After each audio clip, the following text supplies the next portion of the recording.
that was one of the most crucial boundaries, discoveries, breakthroughs in mathematics for us to comprehend what zero was. I believe it was someone in India or Iran that actually came up with or defined the number zero. That's the best way of saying it. We were able to define what the boundary is between natural numbers, counting numbers 1, 2, 3, all the way up to infinity, or the new set, which was 0, 1, 2, 3. Okay. Now, this continued on for a while, and then some genius came along and found out there was negative numbers. What are negative numbers? Well, just imagine the same bar.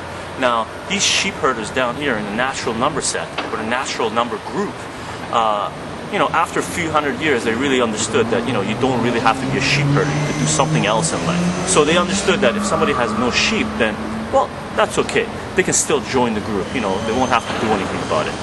Now, after a few hundred years, some genius comes along and finds negative numbers. What are negative numbers? Well, negative numbers is another Joe Blow walking through the door, sitting down at the table, and John, Alfred, Alfredo, or whoever's sitting around the table, they're all talking about their sheep and whatever this guy who's got zero sheep talks about. Maybe he's a carpenter or something.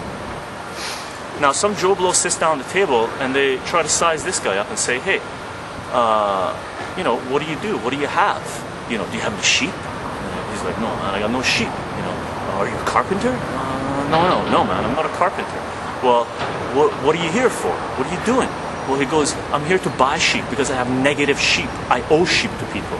Now, just imagine these sheep herders. If you owe somebody some sheep, what the, these people, if they owed anything, if they owed any products, anything to anyone, then there's no way they could feed their family.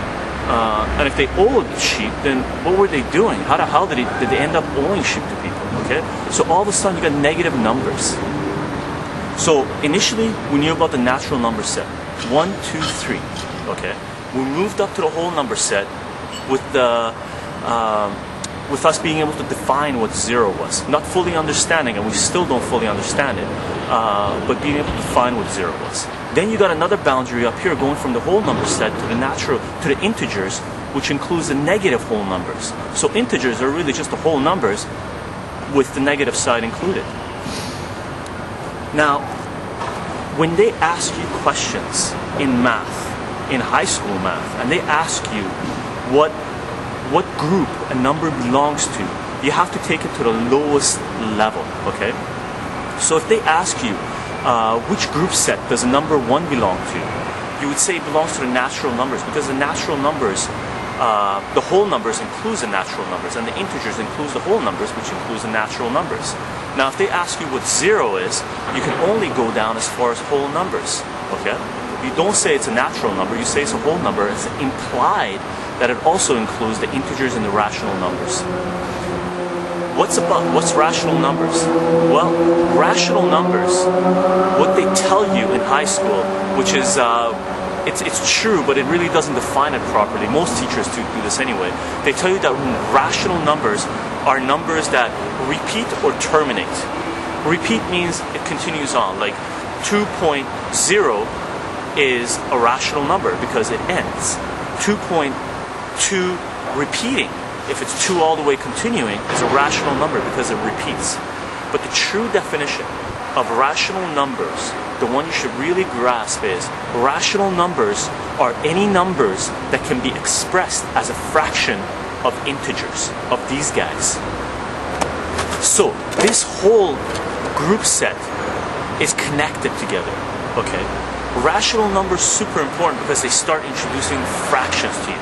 So just imagine these sheep herders sitting there. They're talking about sheep. After a few hundred years, they fully grasp, or not fully grasp, they try to deal with what the number zero means. And then some guy comes along and says he actually owes sheep, so they try to figure out what owing sheep means.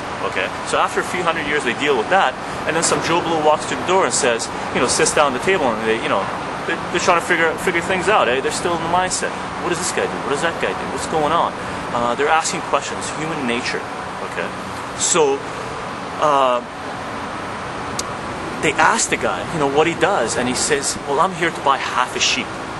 Now, these guys would all of a sudden start thinking about, what does a half a sheep mean? Well, maybe he's having a party.